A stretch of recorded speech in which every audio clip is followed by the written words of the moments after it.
আপনার তো মাহরামের দরকার নাই, আপনার তো দরকার কাস্টমার। যদি সকল পুরুষ আমার ভাই হয়, এরকমের ভাই যাতে আপনি সার্ভিস দিতে পারেন সেরকমের ভাই। তাহলে তো আমার আলাদা মাহারামের কোনো প্রয়োজন নেই।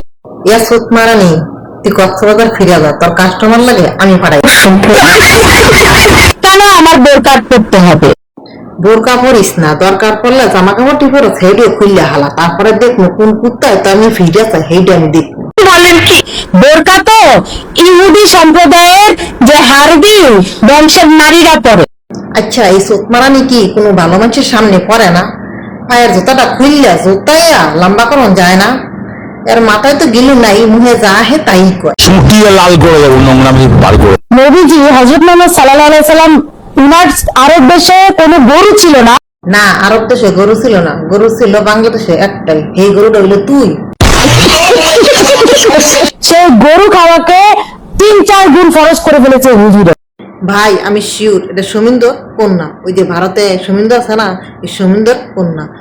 নইলে গরু খাওয়া দেখলে শৈলের যেমন তেলে বাগানে আগুন দিলে ওটা কে? নিঃসন্দেহে তুই ঠিক কথা বলেছিস। হুজুরদের সাথে কথা বললেই বলবে যে গরু খাইতে হবে, গরু খাওয়া ফরজ। এতদিন ভাবছিলাম এই শতানের বাচ্চা বংশগত মুসলিম, এখন দেখি ভারতের সুবিন্দু আছে না, তার জারস সন্তান আর মুদির জারস সন্তান। মাহফিল শুনলে আপনার সওয়াব হবে, কোথায় লেখা আছে? ওয়াজ মাহফিল করতে হলে মসজিদের ভিতরে করবেন।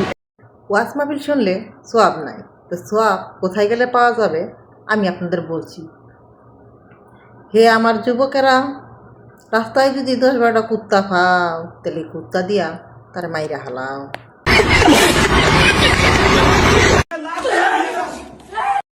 আচ্ছা ফারজান আপু, যারা আপনার চটকানা দিয়া ঘুরে হেলাইলো তাকে আপনি চিনছেন?